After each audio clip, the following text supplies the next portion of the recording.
สวัสดีครับผมชื่อป้องนะครับวันนี้ผมมีเรื่องที่อยากจะมาเล่าให้กับพี่ๆทีมงานช่องเล่าเรื่องผีได้ฟังเรื่องที่ผมจะเล่าเป็นเรื่องที่ผมได้รับฟังมาจากแม่ของผมเองแม่เพิ่งจะเล่าให้ผมฟังได้ไม่นานมานี้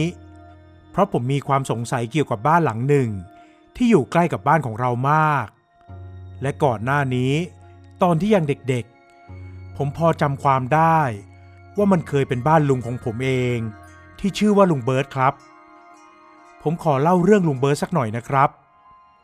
ตอนเด็กๆผมจำได้ว่าลุงเบิร์ตเป็นคนที่ค่อนข้างจะเสียงดังชอบโวยวายเป็นคนโผงผางไม่ค่อยฟังเหตุผลใครเท่าไหร่แต่คนที่เอาแกอยู่ก็มีคนเดียวครับนั่นก็คือป้ามิ่งที่เป็นเมียของแกและมีอายุเด็กกว่าแกอยู่หลายปีผมเองก็เคยเล่นกับพี่น้อยและพี่สาที่เป็นลูกของลุงเบิร์ตกับป้ามิ่งอยู่บ้างแต่พอผมต้องย้ายขึ้นไปเรียนที่กรุงเทพผมก็ไม่ได้ข่าวหรือรู้เรื่องของลุงเบิร์ตอีกเลยจนกระทั่งวันที่แกเสียครับตัวผมเองที่ติดเรียนหนักมากๆในตอนนั้น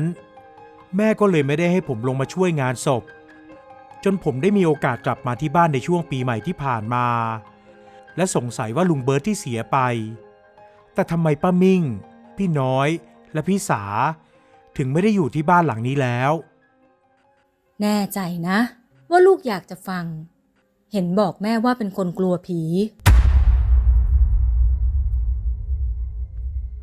คำพูดของแม่ทำผมตกใจนิดหน่อยแต่ก็ยังมีความสงสัยอยู่ทำไมล่ะแม่มันเกี่ยวกับผีได้ยังไงแม่มองหน้าผมก่อนจะมองไปรอบๆเพื่อดูว่าพ่ออยู่ใกล้ๆไหมซึ่งตอนนั้นพ่อของผมก็ยังไม่กลับมาจากสวนครับถ้าแม่เล่าให้ฟังก็อย่าเอาไปบอกพ่อนะผมรับปากแม่ออกไปในทันทีเพราะอยากจะฟังเรื่องที่แม่ทำท่าทางลับๆล่อๆจนน่าสงสัยมากๆแม่เริ่มเล่าให้ผมฟังว่ายายซึ่งนานๆครั้งจะแวะมาเยี่ยมเริ่มสงสัยพฤติกรรมของลุงเบิร์ตกับป้ามิ่งที่ดูแปลกๆมาสักพักแล้วโดยเฉพาะลุงเบิร์ตที่เป็นคนไม่ค่อยฟังใครเท่าไหร่แต่กลับเชื่อและฟังป้ามิ่งเท่านั้นยายที่เห็นว่าลูกชายของตัวเองมีอาการแปลกๆเลยตัดสินใจชวนพ่อกับแม่ของผมไปหาร่างทรงที่สนิทกันครับจะบอกว่าที่บ้านผมเชื่อเรื่องพวกนี้มากๆก็ได้มันเลยเป็นเหตุผลหลักที่ทำให้ผมกลัวผีพอไปหาร่างทรงคนนั้นซึ่งก็คือตาโชคแม่ก็บอกกับผมว่าตอนที่ตาโชคกำลังเข้าทรงเพื่อจะดูให้ว่ามันมีเรื่องอะไรที่เกี่ยวข้องกับเรื่องพวกนี้ไหมจู่ๆร่างทรงก็อ้วกออกมาเป็นน้ำสีดำข้นๆทำเอาทุกคนตกใจว่าเกิดอะไรขึ้นก่อนที่ตาโชคจะลงไปนอนดิ้นเหมือนกับเจ็บปวดเป็นอย่างมากปากก็ยังสำลักน้ำสีดำข้นๆออกมาตลอดก่อนที่แกจะเด้งตัวขึ้นมาอย่างแรงหนึ่งครั้งแล้วชี้หน้าเรียงตัวตั้งแต่ยายพ่อมาจนถึงแม่ผมแล้วพูดขึ้นพวกมึงอย่าได้คิดเสือกเรื่องของกู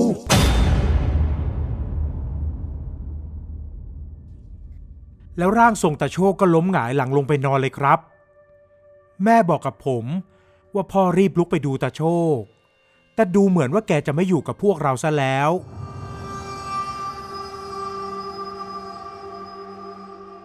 แค่เพิ่งจะเริ่มต้นเรื่องราวทุกอย่าง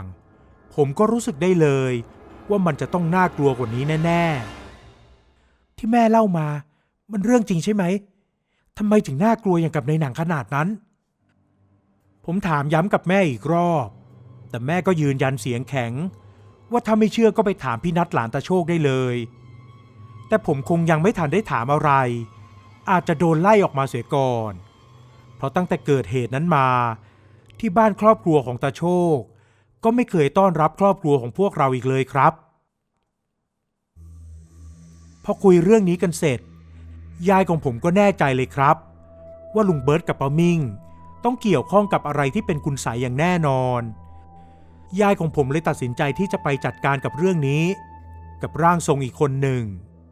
แต่หมอคนนี้ยังหนุ่มกว่ามากแม่บอกว่าถ้าให้เทียบหน้าตาก็ดูรุ่นราวคราวเดียวกับผมเลยแต่คนนี้กลับดูจะมีวิชาหรือจะเรียกว่าแกร่งกว่าตาโชคอย่างนั้นก็ได้ครับผมขออนุญาตสงวนชื่อร่างทรงคนนี้เอาไว้ แต่จะขอแทนชื่อเรียกว่าทรงตานึกนะครับทั้งยายพ่อและแม่ที่ไปหาทรงตานึกก็ไม่ได้มีอาการอะไรเหมือนกับตาโชคเลยจนทำให้พ่อกับแม่คิดว่าตาโชคอาจจะถึงคราวแต่เหมือนทรงตานึกจะรู้ก็เลยทักพ่อกับแม่ขึ้นมาว่าที่ตาโชคเสียเป็นเพราะมันรู้ว่ามีคนพยายามจะหาตัวตนของมันเลยมาจัดการแต่กับทรงตานึกแกใช้อย่างอื่นสื่อสารออกไปทำให้มันไม่สื่อมาถึงตัวแกแต่ว่าทรงตานึกที่นั่งหลับตาอยู่นั้นพอลืมตาขึ้นมาก็ทำเอาทั้งลูกศิษย์ของแกยายพ่อกับแม่ของผม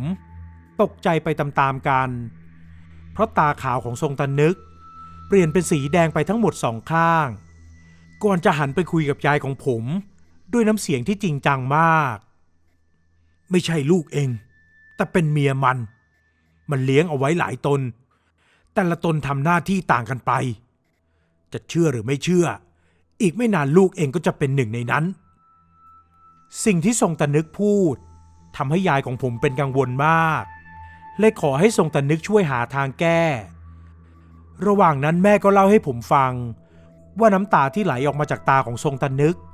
ก็เป็นน้ำตาที่มีสีแดงปนออกมาอย่างชัดเจนจนทำให้ทุกคนรู้สึกกังวลใจมากกว่าเดิมหลายเท่าแต่ทรงตานึกก็ดูอยากจะช่วยจริงๆและได้ทำหมากกับพลูรวมไปถึงน้ำคาถาให้กับครอบครัวของผม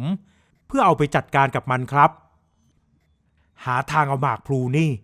ไปวางไว้ใต้ต้นไม้ต้นที่ใหญ่ที่สุดของบ้านมันส่วนน้ำนี่ทำยังไงก็ได้ให้ลูกเองกินหรือไม่ก็เทราดใส่ให้โดนตัวให้ได้นั่นเป็นสิ่งที่ทรงตานึกขอให้ครอบครัวของผมทำครับสิ่งที่แม่เล่าฟังดูเหมือนจะง่ายถ้าไม่มีเรื่องของสิ่งที่มองไม่เห็นเข้ามาเกี่ยวพอกลับมาถึงบ้านหลังจากที่ไปหาทรงตานึกมาแล้วยายพ่อและแม่ของผมก็คิดเรื่องนี้กันหนักมากว่าจะทำยังไงดีระหว่างนั้นก็ต้องช่วยงานศพของตาโชคด้วยแม่ของผมก็เลยคิดว่าจะให้พ่อเป็นคนเอาหมากกับพลูไปฝังไว้โดยที่แม่จะชวนทั้งบ้านของลุงเบิร์ตให้ไปงานศพลุงโชคด้วยกันและอ้างว่าพ่อติดงานแล้วยายก็ป่วยขึ้นมากระทันหันยายกับพ่อเห็นด้วยกับวิธีการนี้แต่ดูเหมือนว่ามันจะไม่ได้ง่ายอย่างที่คิดเท่าไหร่ครับแม่ของผมแวะไปหาลุงเบิร์ตที่บ้านและพยายามชวนให้ไปงานศพด้วยกันลุงเบิร์ตตอบตกลงเพราะรู้จักและสนิทกับตาโชคแต่ดูเหมือนว่าป้ามิ่งจะไม่ค่อยอยากไปและพยายามที่จะห้ามลุงเบิร์ตไม่ให้ไปอยู่ตลอดจนยายผมต้องแกล้งทำเป็นไอแล้วเดินเข้าไปหาจากนั้นก็ขอร้องลูกชายตัวเองจนลุงเบิร์ตยืนยันเสียงแข็งว่าต้องไปทำให้ป้ามิ่งจำใจยอมแต่ก็มีสีหน้าที่ไม่พอใจอย่างชัดเจนแม่บอกผมว่าในตอนนั้นถือว่าโชคยังเข้าข้างอยู่บ้างแต่ต่อจากตรงนี้จะเป็นส่วนเรื่องราวของพ่อกับยายที่ได้พบเจอมาและมาเล่าให้แม่ผมฟังครับหลังจากที่ลุงเบิร์ตป้ามิ่งพี่น้อยพี่สาและแม่ของผมออกไปงานศพตาโชคกันแล้วพ่อผมก็รีบออกจากบ้านหยิบเอาหมากพลูที่ได้มาจากทรงตานึกแล้วก็จอบเดินไปที่บ้านของลุงเบิร์ตทันทีเลยครับซึ่งมันก็มีต้นไม้ต้นใหญ่เพียงแค่ต้นเดียวที่อยู่ตรงนั้นคือต้นลีลาวดีนั่นเองพ่อก็รีบจัดการขุดหลุมเพื่อจะเอาหมากพลูฝังไว้แต่น่าแปลกมากที่พยายามใช้จอบเท่าไหร่ก็ขุดดินลงไปไม่ได้แม่บอกว่าพ่อเล่าย้ำหลายรอบมากว่าเกิดมาจนแก่ใกล้จะเกษียณแล้วไม่เคยมีความรู้สึกนึกกลัวอะไรแบบนี้เลยแล้วก็ขนลุกอยู่ตลอดเวลาถึงเหงื่อจะออกท่วมตัวแต่ก็รู้สึกหนาวๆร้อนๆอยู่ตลอดมึงมาทำอะไรในบ้านกู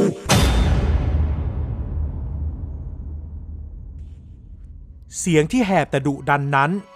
ทำเอาพ่อผมสะดุ้งจนทำจอบหลุดมือแล้วต้องรีบหันไปมองแต่ก็ไม่เห็นอะไรพ่อผมเริ่มถอดใจรีบหยิบจอบขึ้นมาพยายามจะขุดอีกรอบ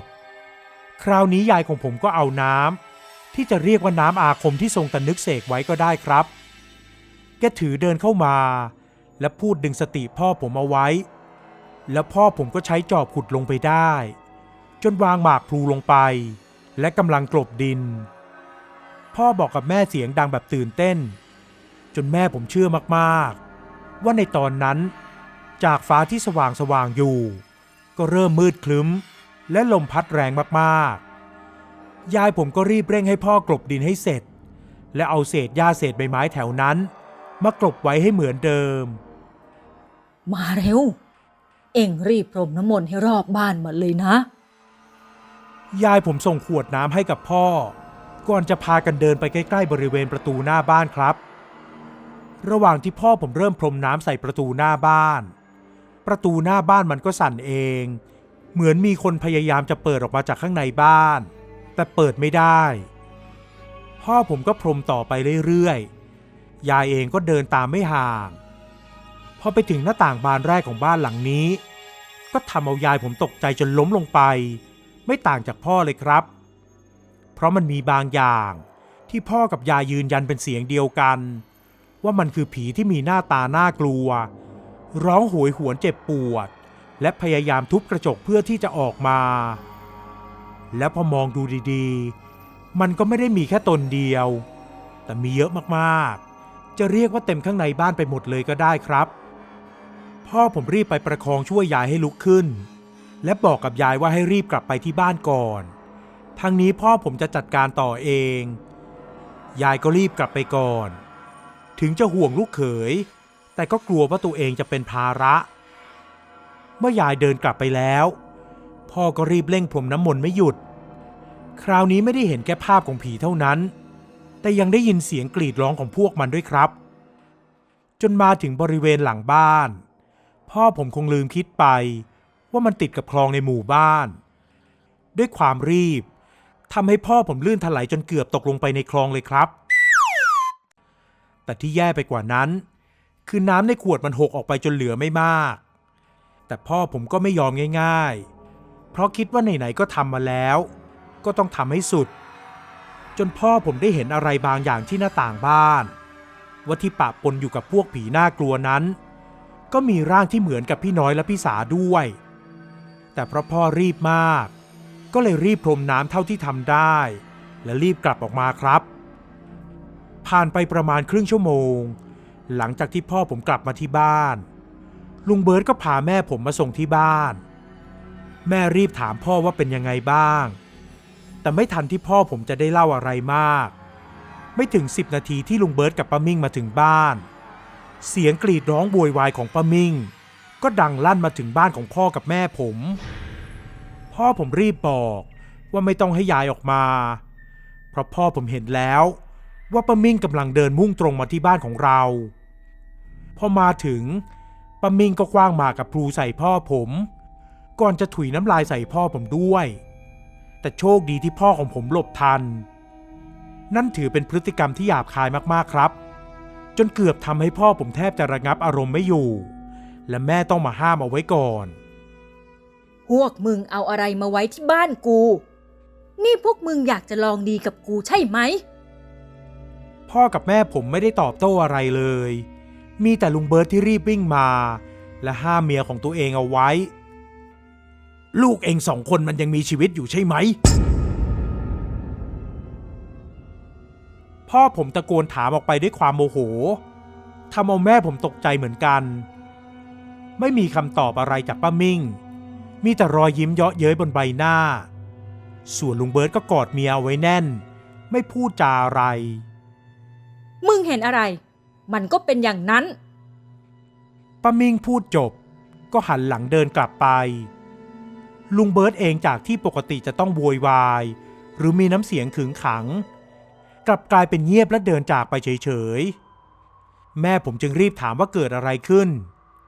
พ่อเลยเล่าทุกอย่างให้ฟังแล้วก็เรื่องที่เห็นพี่น้อยกับพี่สาเป็นวิญญาณด้วยแม่ผมตกใจมากครับยายเองก็ไม่คิดว่าจะเป็นแบบนั้นแล้วคืนนั้นเรื่องทุกอย่างก็เป็นอันจบลงแบบที่ไม่มีใครคิดเลยคืนนั้นยายพ่อและแม่ของผมนอนไม่ค่อยจะหลับจนถึงช่วงที่กำลังเคลิ้มและจะหลับสนิท ก็ได้ยินเสียงลุงเบิร์ตมาเรียกยายผมเป็นคนตื่นคนแรกเพราะได้ยินเสียงลุงเบิร์ตและปลุกพ่อกับแม่ของผมให้ไปดูด้วยกันว่าใช่ลุงเบิร์ตจริงไหมทั้ง3 คนก็เลยลุกจากที่นอนไปที่บริเวณหน้าต่างบ้านที่มีผ้าม่านกั้นอยู่พอพ่อผมแง้มผ้าม่านออกไปพ่อผมก็ล้มหงายหลังตกใจเลยครับเพราะภาพที่เห็นนั้นคือลุงเบิร์ตที่ดูเหมือนกำลังคุกเข่าแล้วป้ามิ่งยืนอยู่ข้างๆกำกระจุกผมของลุงเบิร์ตเอาไว้ก่อนที่จะเห็นว่าหัวของลุงเบิร์ตไม่ได้ติดอยู่กับคอแล้วทั้งแม่ทั้งยายที่เห็นก็พากันตกใจรีบเปิดประตูออกไปและส่งเสียงร้องด้วยความเสียใจกันทั้ง2 คนแต่พอเปิดประตูออกไปก็ไม่เจอใครเลยครับพ่อผมที่รวบรวมแรงขึ้นได้ก็รีบวิ่งตามออกมาทั้ง3 คนได้ยินเสียงหัวเราะของป้ามิ่งดังชัดเจนก่อนที่พ่อผมจะรีบบอกให้ทุกคนกลับเข้าบ้านไปก่อนทุกคนอยู่ในบ้านและรอเวลาจนถึงเช้าจนยายผมบอกว่าอยากจะออกไปดูที่บ้านของลุงเบิร์ตพ่อกับแม่ก็ตัดสินใจว่าจะไปด้วยพอไปถึงที่หน้าบ้านมันก็เงียบมากๆแถมประตูบ้านก็เปิดทิ้งไว้ทั้ง3 คนเลยถือวิสาสะเดินเข้าไปดูก็เห็นว่าข้าวของถูกรื้อย้ายออกไปบางส่วนก่อนที่จะได้เจอกับร่างของลุงเบิร์ตที่นอนตัวชักเกร็งในลักษณะตาเบิกโพลงมือหงิกงอยายของผมร้องไห้แทบขาดใจที่เสียลูกชายไปส่วนป้ามิ่งเองก็ไม่ทิ้งร่องรอยอะไรเอาไว้เลยมันหนีไปแล้วพวกเองก็รีบเอาร่างของพี่ชายออกจากที่นี่ไปก่อนเถอะส่วนวิญญาณที่เหลืออย่าได้คิดยุ่งปล่อยที่นี่ปิดตายไปเลยอย่าให้ใครเข้ามายุ่มย่ามเด็ดขาดทุกคนยืนยันว่าในตอนนั้นจู่ๆทรงตะนึกแกก็โผล่มาจากไหนไม่รู้พูดเสร็จแกก็เดินไปอีกทางพอพ่อผมเดินตามไปก็ไม่เจอแกแล้วครับเรื่องราวทุกอย่างจบลงที่ครอบครัวของผมเข้าใจว่าป้ามิ่งเป็นคนที่เล่นคุณไสยทำร้ายและทำลายครอบครัวของตัวเองถึงเราจะได้บำเพ็ญกุศลร่างของลุงเบิร์ตแต่ก็ไม่มีใครรู้เลยว่าพี่น้อยกับพี่สายังมีชีวิตอยู่ไหมและทรงตะนึกเองก็ติดต่อไม่ได้อีกเลยเหมือนกันครับแม่บอกว่าพอไปหาอีกครั้งก็ย้ายไปซะแล้วทำให้เรื่องนี้จบลงแบบที่ไม่ค่อยมีอะไรกระจ่างเท่าไหร่แต่อย่างน้อยมันก็ดีที่จบลงได้โดยที่คนในครอบครัวของผมไม่มีใครต้องสูญเสียไปมากกว่านี้สุดท้ายผมแค่อยากเล่าเรื่องนี้ไว้เป็นอุทาหรณ์นะครับใครที่คิดจะเล่นกับเรื่องพวกนี้จุดจบหรือเส้นทางอาจจะไม่ใช่แบบที่คุณคิดเลยสวัสดีครับ